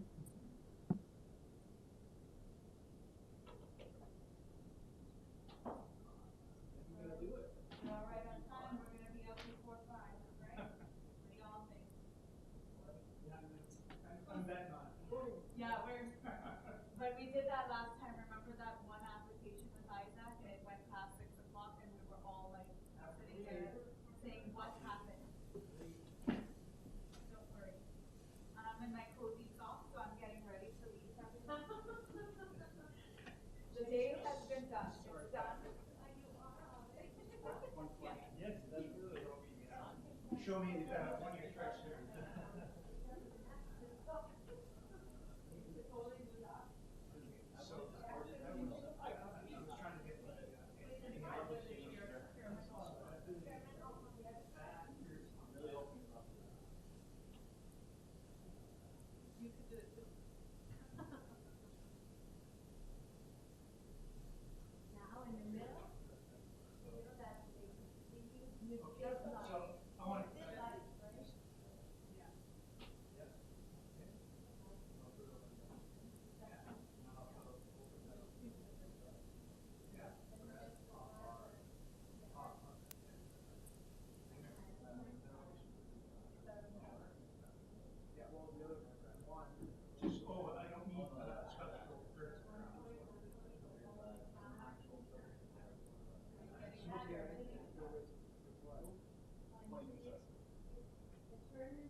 My son usually gets a 9. Thank you. Avoiding. All good.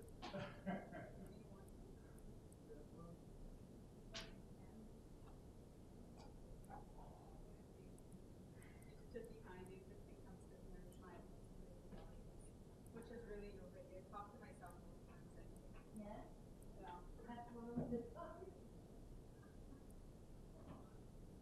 Do many times I saw Isaac having arguments with himself. Arguments. Do you remember? Yeah. So I'm guessing you're He catches you looking at him like, what's going on? He's like, oh, you know, puppy paws. I'm like, that's what we have to look forward to. Yeah. Yeah, he has argued. No, but sometimes it's like, yeah. I'm like, I'm surely this job is getting fun. Yeah, she didn't go into detail, but sounds like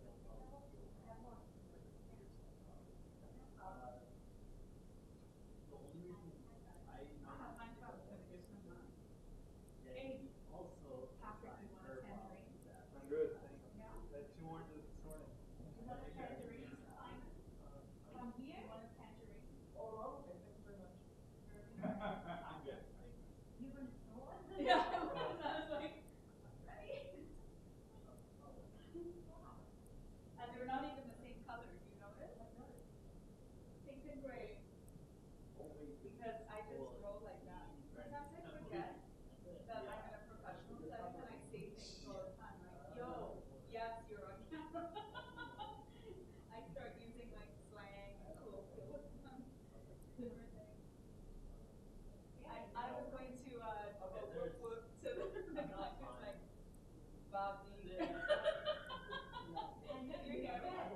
Bob Dylan. Why did that come to mind? Do I know his music? I do.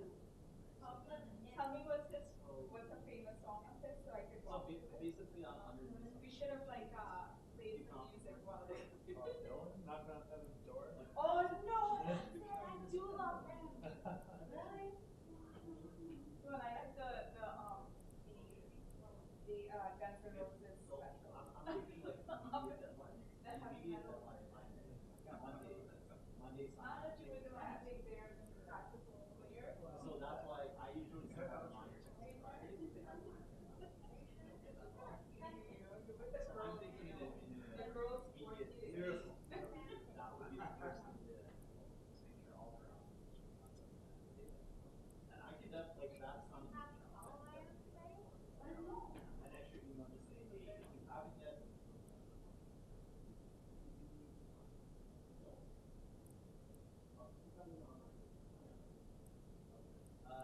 Honestly, I'll gonna focus on that tomorrow.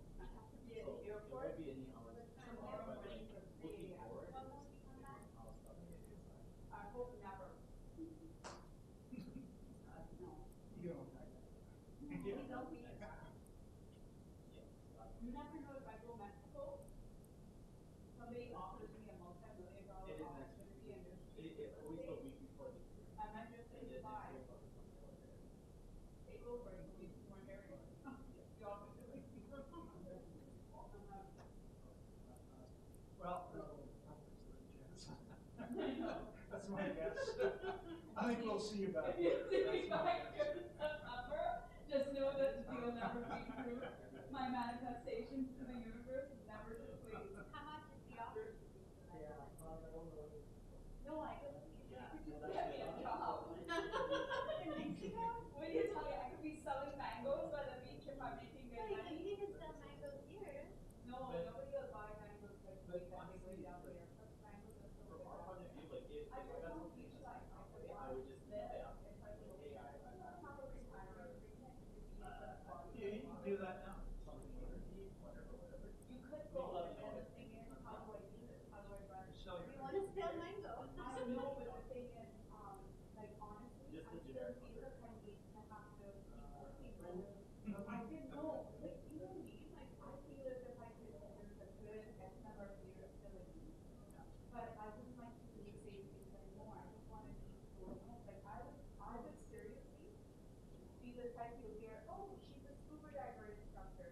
And I just went and I got like my license and now I'm taking people underwater. You know, like I would do things like that. And bring them back. She's cleaning. She's cleaning. You just don't totally take them on She's board. cleaning snake cages. Yeah. Snake cages. The weirdest thing about that. But like seriously, I You're would gonna have a good holiday down there. And you know, there's a capital of like toad medicine and all that kind of stuff. All the drugs and hallucinogenic stuff. Everything comes in medicinal with it. The DMT comes off the back of the I'll straight up. You don't know about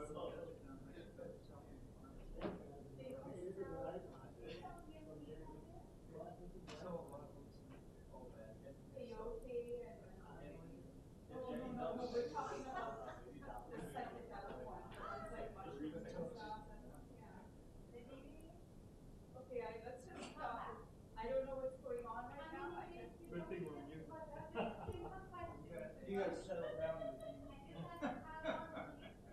Now their image of me has permanently changed. He hated hearing that I supported nothing. We don't Actually, say they're doing a lot better now. And no, he is coming for DMT mushrooms and like living on a beach or cleaning snake cages.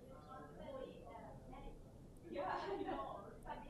Meanwhile, his image just got better and better. Saxophone player. You think of like Michael Bublé or the guy with the really big long hair like Fabio. I just heard of that. I didn't say it was good sex. It doesn't matter. The guy putting that to his mouth and taking a photo, it ups it 100%.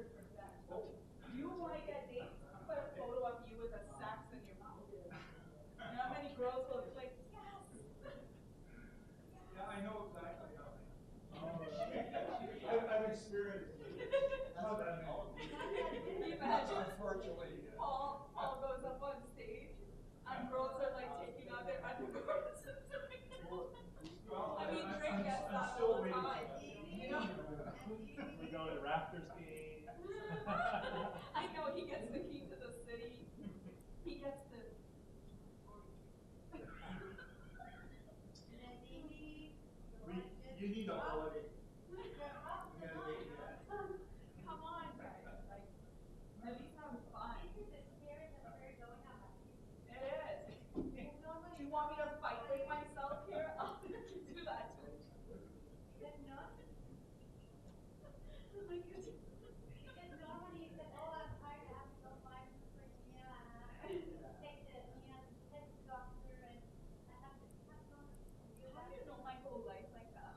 The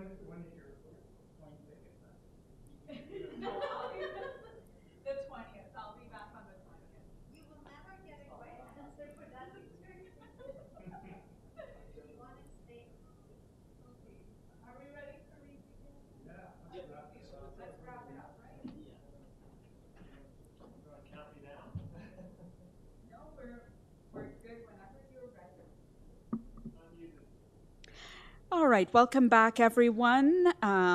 We've just had a short break, and what we're doing is we're moving right on to item number 27. Item number 27, everyone, is number 110 Banff Road. And this is to construct an addition to the rear of the existing dwelling in conjunction with a third-story addition. We only have one person here to speak, and that's Parisa Amiri. Ms. Amiri, are you there? Yes, hi. This is Parisa Amiri. I'm the architect and the agent on this application. My address is 50 Woodville Avenue, East York. Thank you so much. Members, there's only 2 variances and there's 0 staff reports. Do you require a presentation on this application? There being none, can I ask you, Ms. Amiri, is there anything that you'd like to say about the application before we take it into committee for decision making? Well, no, the only thing that you're aware, it's this application got deferred in May 11 because of the transportation report. And although we said we are going to remove that the variance, but we got deferred. But we removed that variance anyway, and the transportation doesn't have any objection on this application. Right, So, and I haven't seen that either, so that's great. Thank you so much. And so what I would like to do is then, if there's no more questions from members, if you can turn it over, if you can let me know if you have a motion ready. Motion from Member Bartolo. Yes, thank you, Madam Chair, through you. I think it's a pretty straightforward application. The existing side yard setbacks as shown on the survey are already quite low, and we're conforming with those. And the FSI is largely due to the space on the 3rd floor. I don't see any issues with this application. I'm going to put forward a motion to approve it as is. Okay, motion from Member Bartolo, thank you, to approve as is, seconded by Member Hunt. All those in favor? And your application has been unanimously approved, Ms. Amiri. Thank you so much. thank you. All right, Thanks. members. Bye. Let's turn over to item number 28. And number 28 is 43 Bennington Heights Drive. Please note that this is an application to construct a new covered rear deck, canopy, and pool house. Please note that it was deferred on June 22nd, 2023 to allow the applicant to revise the application. Seems like it may have been. There are 4 variances noted, but no other staff report, nothing else, and no one here to talk to the application. Can I get a Brenda Candiotti out, please? If you could state your name and address for the record. Good afternoon, all. My name is Brenda Candiotti from Post Architecture, and I'm representing agent for 43 Bennington Heights Drive. All right, thank you. Members, do you feel we need a presentation on this application? Okay, there being none, let's ask Ms. Candiotti, is there anything else that you'd like to say to members before they take this into decision making? No, thank you. All right, thank you so much. Members, can I get a motion? Okay, motion from Member Attarodi. Yes, through you, Madam Chair, I would like to put forward a motion to approve this application. This is very minor, and I have no other condition attached. Okay, thank you. Member Attarodi with a motion to approve this application as is, seconded by Member Kidd. All those in favor? Your application has been unanimously approved without condition. Thank you. Thank you. Members, if we could turn our attention to item number 29, which is number 22 Prestwick Crescent. Number 22 Prestwick Crescent is to construct a new dwelling. The application was deferred sine die on March 23rd, 2023. Please note that there is one person to speak to this application. But also please note that there are 4 variances. It is subject to forestry if approved. And there is a staff report of August 3rd asking that you modify variance number 4 only. There is a letter of support. There's also 1 letter of opposition noted on file. Let's get the agent out here, Naushin Mozaffari. Ms. Mozaffari, if you're there, can you state your name and address for the record, please?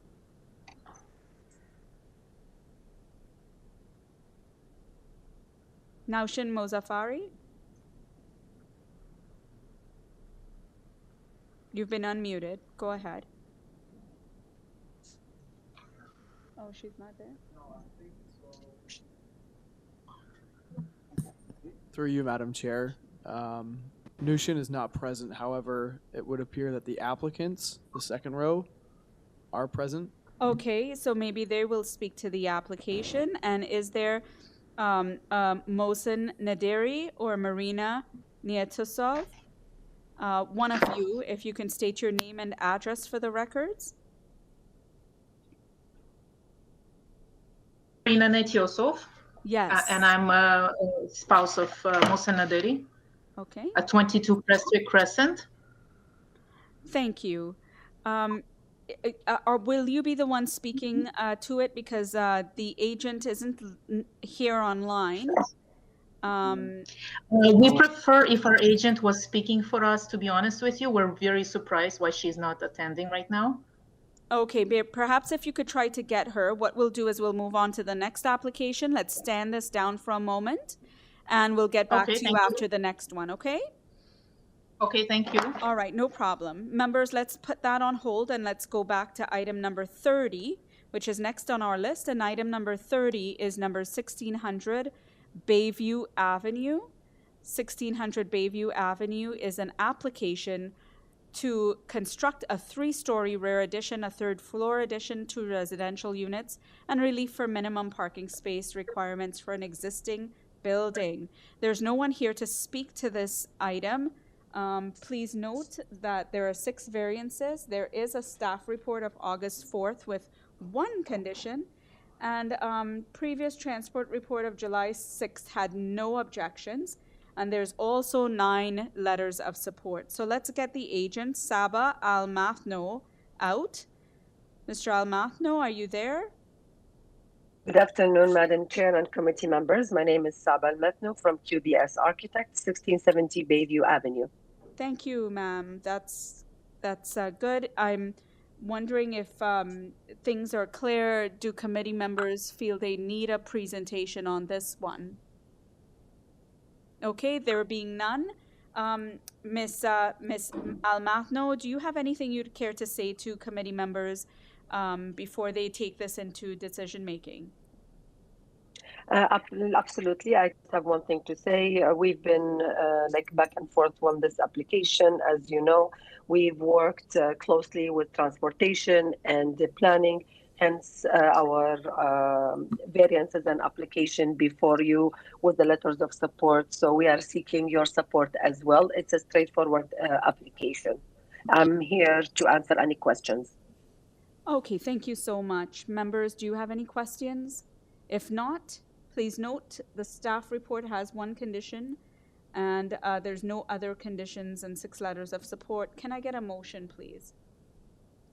Motion from Member Kidd. Thank you, Madam Chair. I think given the support for this application from the community and from planning staff indicate that this is appropriate development for this property, I'm going to put forward a motion to accept the application subject to the condition that the proposal be developed in accordance with the site plan and side, front, and rear elevation drawings attached to the planning staff report and received by the committee on July 21st, 2023.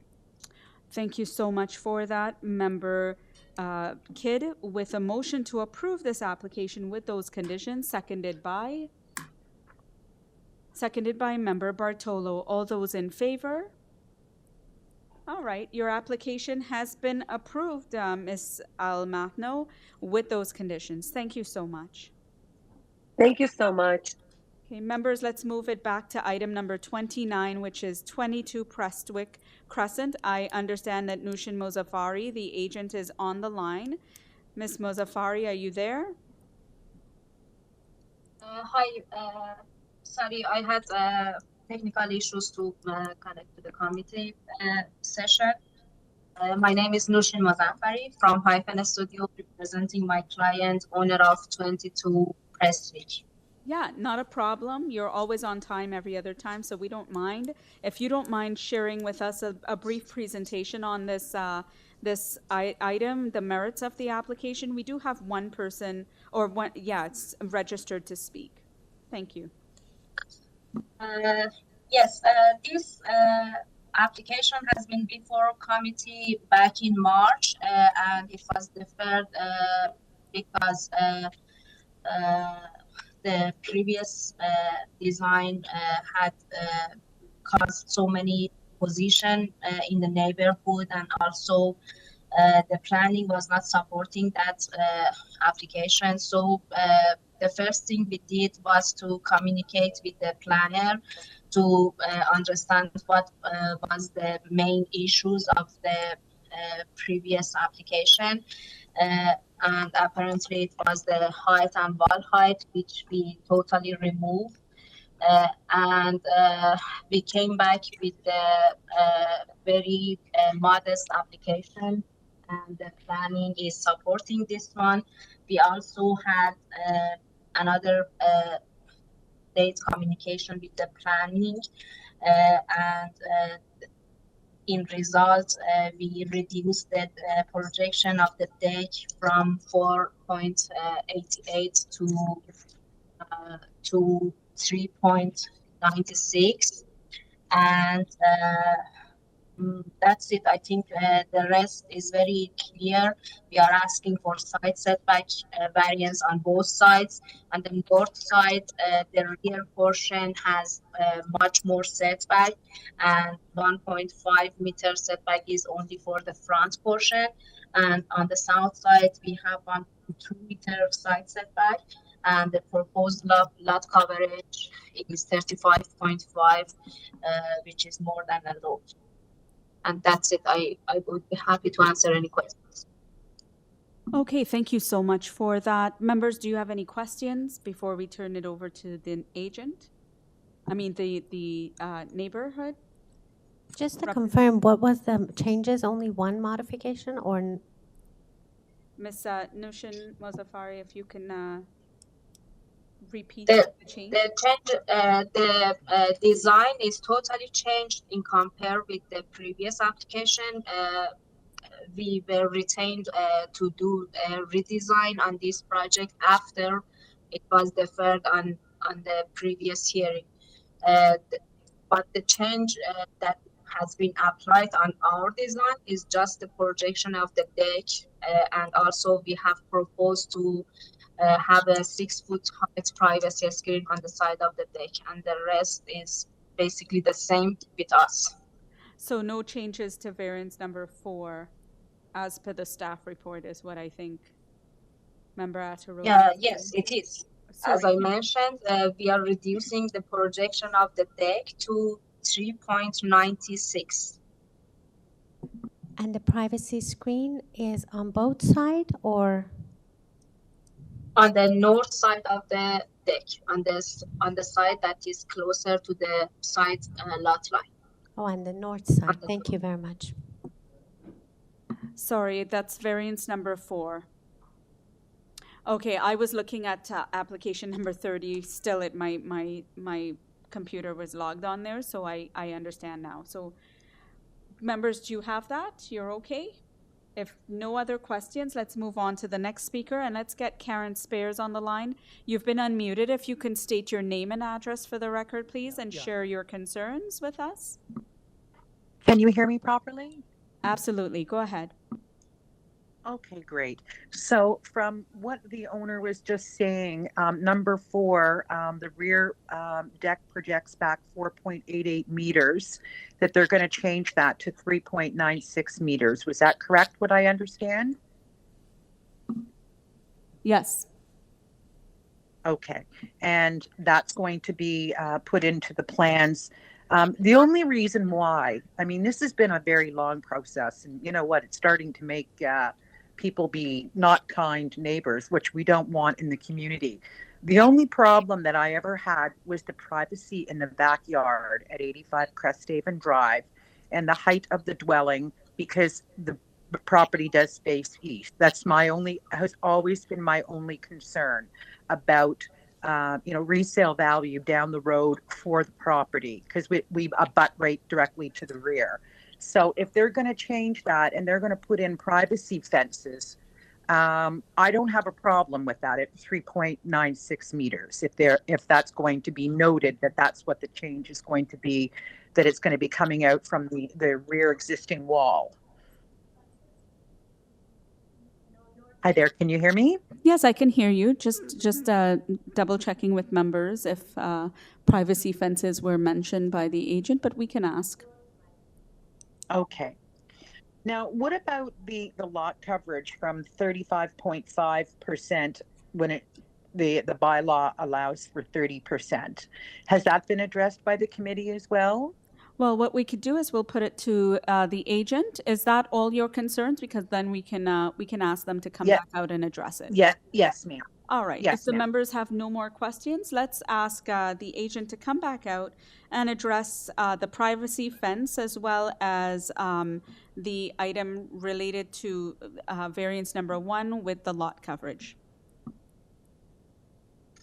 Yes, for the variance for the deck projection, I am reducing it to 3.96, and also I have provided an updated site plan to the planning staff, indicating the 6-foot privacy screen on the side of the deck, which I believe the planning is asking to be tied to the committee's decision. So you can be sure that it will be it's part of the application. And for the coverage, as I mentioned, before redesigning this project, I contacted the planning department and made sure that the issue was not other variances, and the proposed lot coverage is the same as previous, which is 35.5, and it's included the other approved cases neighborhood, and the planning has no objection or issue with that. The main issue was about the height and wall height on the previous application, which is not a variance. Okay, thank you. Members, do you have any questions? If no additional questions, please note the modifications made by the agent here today with respect to variance number 4, as well as the privacy screening that she has mentioned. And again, forestry is there. Can I get a motion on this application, please?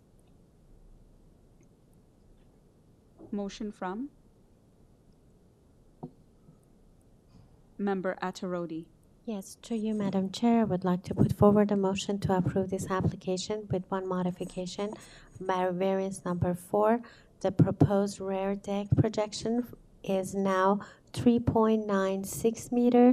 Also, I would like to attach a condition that the opaque privacy screen to be added on the north side of the deck as per applicant request.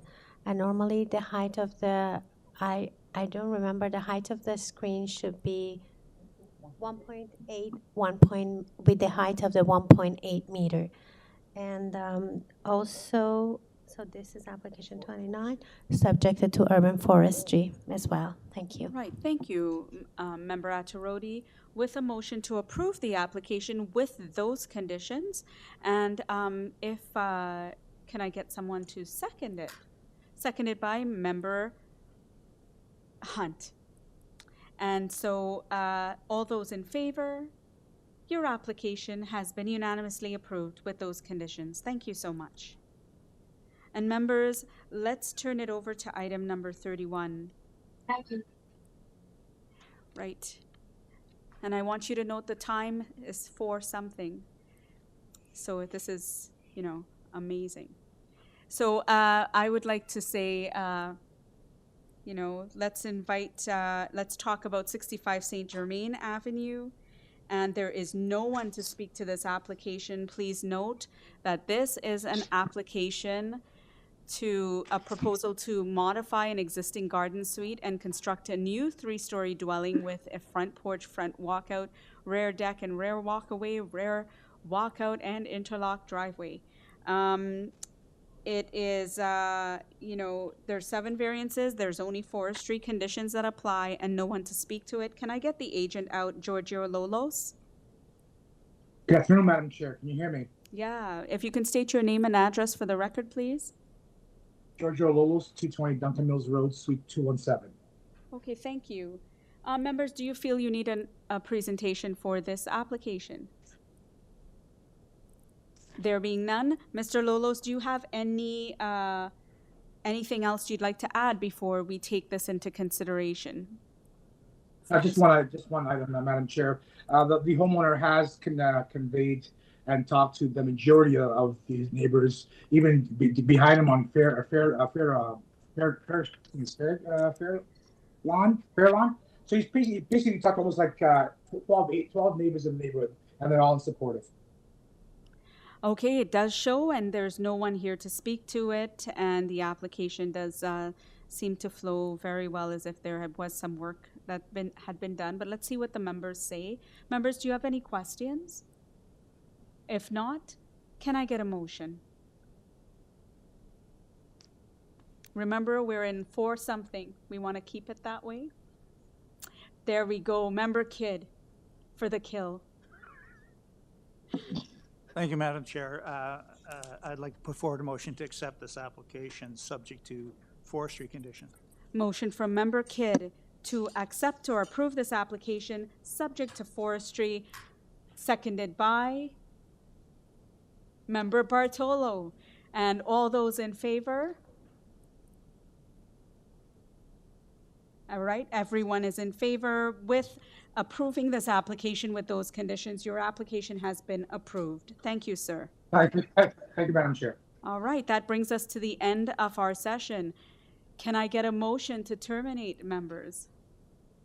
Yes, I would motion to terminate with thanks and congratulations to Nadini for a well-run meeting.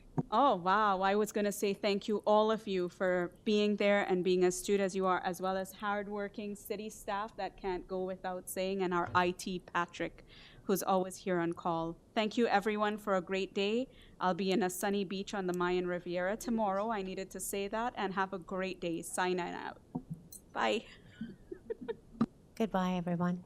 Thank you. See you later. Have a good day.